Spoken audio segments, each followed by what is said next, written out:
Hello everybody and welcome to this webinar from Curo Compensation. My name is Ruth Thomas and I'm the industry principal and also a co-founder here at Curo, and I will be taking you through the webinar today. Firstly, apologies for me. We had to push this webinar out a week and I had a clash last week, which meant I wasn't able to deliver this webinar. So for any of your colleagues who aren't able to attend, I apologise for that. But we are recording this webinar and we will make that available through our website to anybody who was not able to attend today. So today's webinar is looking at Bill 148 and specifically the changes being introduced under the Ontario Fair Workplaces Better Jobs Act of 2017. In terms of the things that I wanted to cover in our short session today, I'll start off with some brief housekeeping and introduction points and then move straight on to today's topic. I'm going to give you a quick summary of the legislative changes, but I'm going to move on to focus on a couple of areas related specifically to compensation. So that's looking at the minimum wage increases under the Act and the equal pay for part-time, casual, temporary and seasonal staff as it comes under the Act. I'm then also going to finish on how technology can help you with some of the challenges that are going to be presented as part of the bill. So from a housekeeping perspective, you're all on mute, so none of you will be able to talk. The session is being recorded, as I said, and we will also provide a copy of a PDF copy of the deck should you require afterwards. If you get in touch with us, then we will provide that to you. So just a quick introduction to Curo for those of you who don't know who we are. So we're a software company, an HR software company, and we provide compensation management software. We work with many leading companies to help them optimize their compensation spend by using our platform. We have over 60 clients globally with employees on our platform across 130 currencies in 140 countries. We have a growing list of partners. Some of them are mentioned there, with whom we work for sales distribution and for implementation services. And whilst our original client base was in the legal and financial sector, we now have broad industry coverage across all sectors. So our solution is truly sector agnostic from that perspective.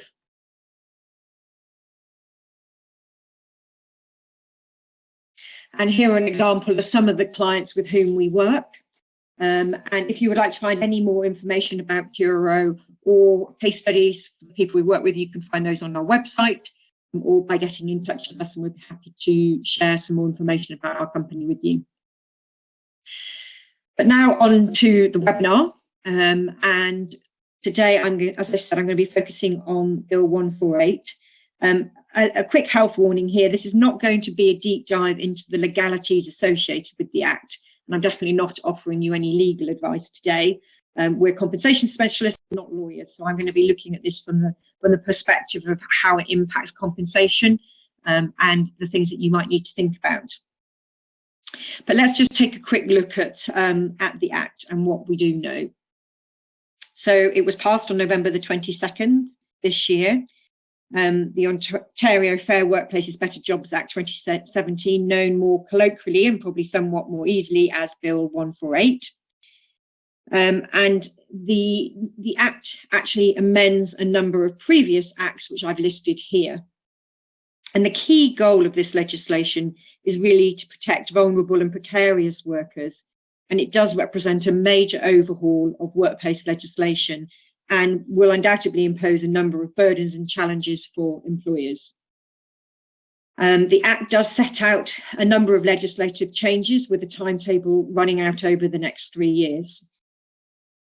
And the key points of the bill are raising minimum wage and the equal pay factors, which I'm going to talk about. Other areas covered are around 1 week's notice or pay in lieu of notice for employees of temporary help agencies if longer term assignments end early. There's some aspects covering fairer work scheduling. So this is covering things like work location, the ability to change work location, shift, on-call pay and the 3-hour rule, basically saying, employers who regularly work more than 3 hours per day, who report to work but are given less than 3 hours work, are entitled to be paid 3 hours regular rate of pay. So again, you can see a lot of what's been covered under this Act is focusing on employees not in full-time or traditional employment patterns.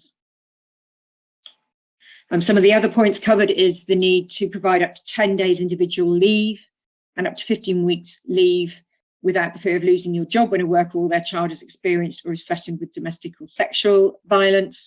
There's provisions around expanded personal emergency leave in all workplaces and also unpaid leave to take care of critically ill family members. I'm sure many of you, I've seen the participant list for this webinar today, and many of you are local. So I'm sure you're familiar with many of those changes. And I've just given you the link there. If you wanted to find out more information, you can go through to the Ontario government pages there. So I wanted to look at a couple of the issues relating to compensation, and the first of which is the minimum wage changes. So Bill 148 significantly increases the general minimum wage. I'm sure you're all familiar with the numbers now. But it's that big jump here. That's one of the notable facts is, Bill 148 has the quickest timeline to a $15 minimum wage in North America. And for the province's minimum wage workers, that jump to £14 and ultimately £15 an hour over the time period represents a 30% wage increase. There were other provisions saying that the government doesn't intend to eliminate any of the special minimum wage rates. Will be increased by the same percentage applies to the general minimum wage. And once the minimum wage rate reaches the $15 per hour rate, then the ESA will revert to its existing process of annual increases on changes relative to the CPI, to the Consumer Price Index. So this is probably essentially, depending on what type of employer you are and how many minimum wage employees you have, which is quite often driven by which sector you sit in, this will have a significant impact on costs, not only from the minimum wage cost, but there are costs across the whole Act associated with vacation pay, public holiday pay, paid emergency leave. So there is going to be a significant cost impact covered by this bill. When you look at the potential costs from the minimum wage rates, obviously you can think about those direct costs, but you also need to consider, when raising minimum wage rates, the issue of pay compression. So, once the people at the minimum wage level jump up, then you're going to end up with potentially with this pay compression with other employees through your pay structure. And therefore, you need to think about the cost of maintaining equitable pay differentials among all employees. So, thinking back to that 30% increase, how is that going to affect employees closest to those minimum wage employees? And you're really going to need to look at that, look at your pay structures, and potentially, consider other raises for other employees. The minimum wage increases is nothing new. We're seeing this sort of globally, multinationally at the moment. I work in the UK. I sit in the UK, even though Curo is a global company, and we've seen national minimum wage increases here in the last 24 months. And it's been interesting to watch the reaction of employers in response to those minimum wage increases. How are they going to offset the cost of that impact? And there tends to be sort of bucketed into three types of responses. There are those responses where the employers and shareholders are essentially going to take the hit.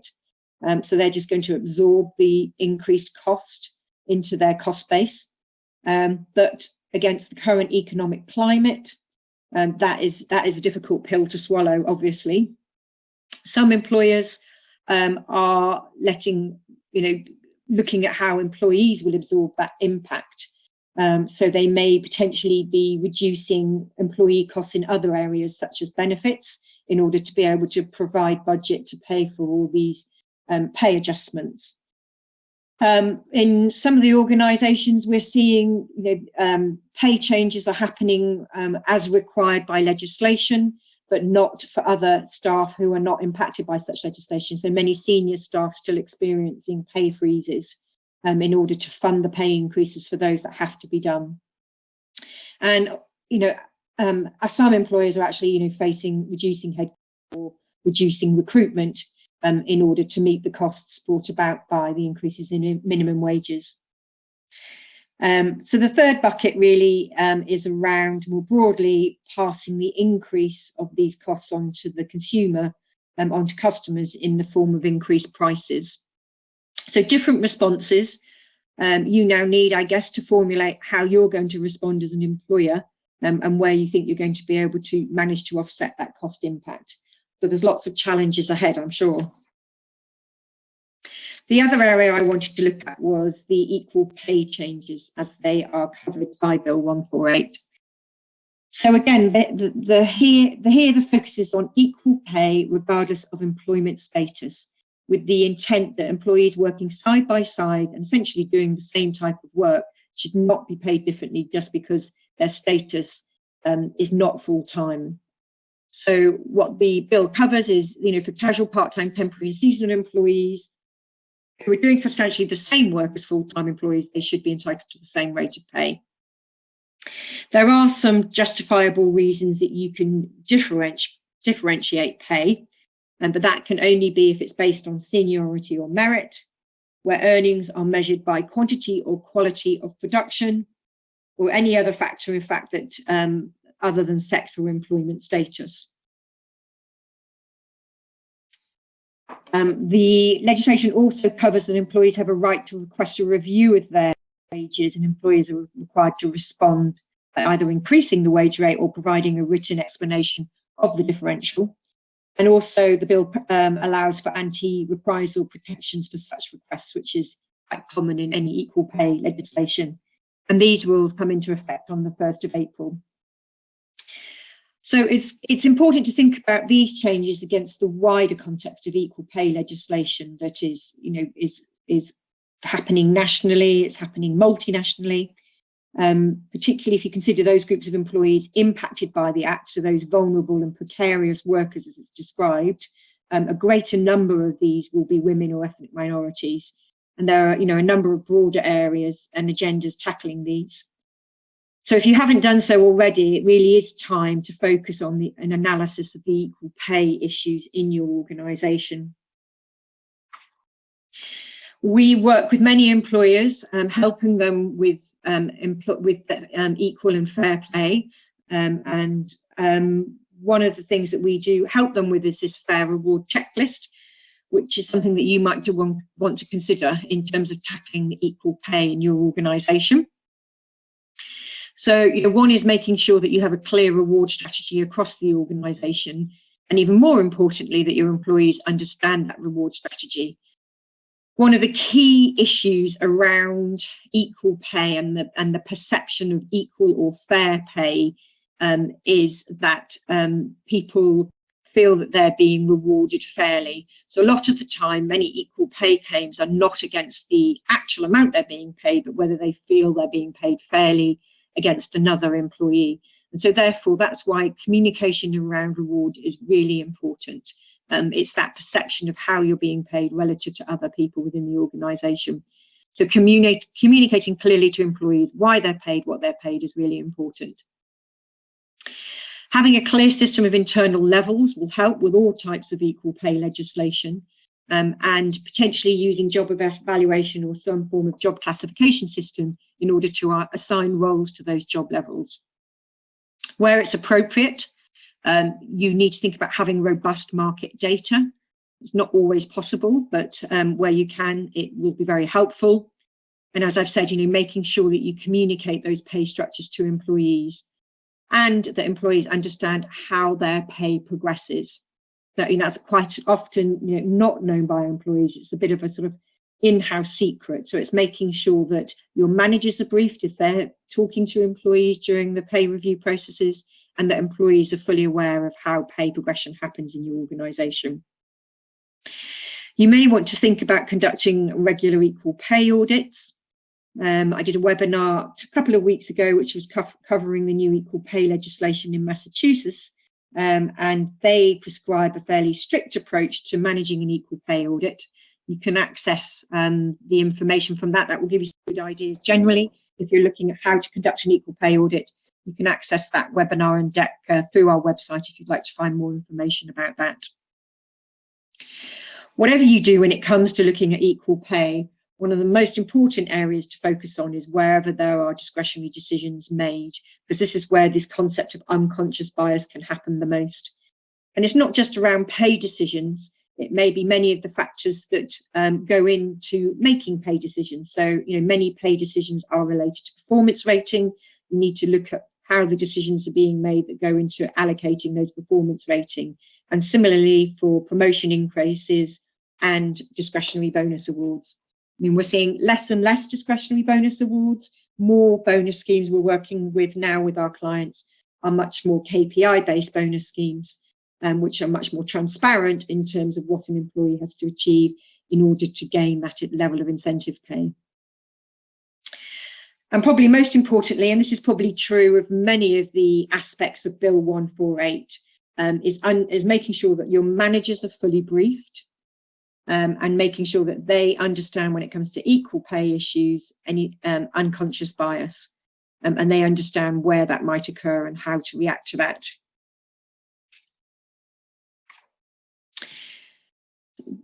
This is a quick slide on, there are many benefits, and I'm sure some of you will be aware of this. There are many benefits when it comes to equal pay and making sure that you are adopting equal pay practices across your organisation. And there are various studies, including one key study by McKinsey, that show that companies that embrace diversity gain higher market share and competitive edge in accessing new markets. They're generally more successful by being more diverse and embracing equal pay. But there are many ways in which having an equal pay strategy can help your organisation. Right, well, we're a technology company, as I said at the beginning of this session, so I'm briefly also going to touch how you can help yourself in terms of implementing Bill 148 using technology. I think the obvious one is obviously going to be, collecting and managing the data. There are some aspects of the bill that cover increased record-keeping requirements. It's not just a case of storing records, but being able to report intelligently across employee data in order to understand the key issues and hopefully provide actionable insight to your decision makers. So, you need to think, first of all, of making sure that you're meeting compliance with the new record keeping requirements under the Act, and generally, getting that information together so that you can ensure that you are paying people fairly in these categories of employee that are particularly focused on in this Act. If you've got a payroll or compensation management solution, then you want to be able to make sure that your vendor is providing you with important minimum wage checks. So this can help you during the budget planning phase. How much do I need to budget in order to all relevant employees to the minimum pay rates over time, and also using the compensation planning system to help you model and address those issues around pay compression. So technology can definitely be helpful when it comes to managing minimum wage checks. If you're using a compensation planning tool when you're going through your pay reviews rather than spreadsheets, then you may want to make sure that it is supporting you in forced compliance and governance, particularly to this new legislation. So our own compensation review tool, as many others do, we have alert technology that prompts decision makers when they're using the system, if they do anything that sort of goes against any of the corporate guidance that you are giving to them or against any legislative guidance. So we are using the alerts increasingly now in our technology when managers are entering compensation decisions to alert them around equal pay matters, for example, as well as issues around minimum wage compliance. So that's definitely a big step up from using spreadsheets, and it's one good reason for arguing why you should deploy a compensation planning solution instead of using spreadsheets for comp reviews. As I said earlier, one of the key issues of this Act is going to be managing compensation costs and people costs. One thing that a compensation planning tool can do is definitely help you enforce pay budget control. So there's a lot of research that shows that if you move from a spreadsheet-based solution to a compensation planning tool, that you have greater accuracy in terms of enforcing pay budget control, because there are built-in checks within the solution that stop managers spending over budget or require them to enter justifications at different points if they are going beyond any parameters that you've set as restrictions in your organisation. When it comes to enforcing equal pay, one key thing that technology can do is to help make subjective decisions more balanced. I think when it comes to pay decisions, you're never going to ever have completely objective decisions, because it's always decisions about people being made by people. So it's quite hard to achieve that absolute objectivity. But what you can do is give key information to decision makers during the compensation process or at different points of the year that allows them to understand all the information in a meaningful way. So quite often, we give our managers sort of spreadsheets with maybe 200 columns on, and it's not an easy way to digest that information.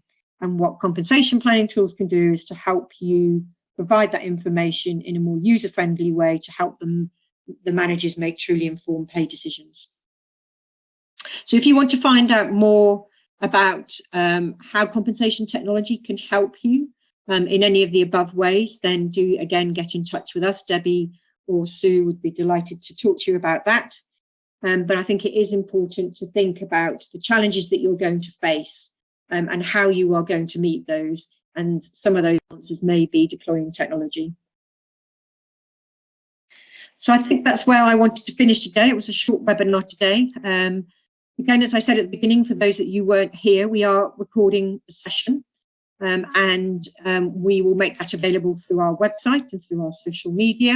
And you can also request a copy of the deck that I've shared today, so we'll provide a PDF copy of that.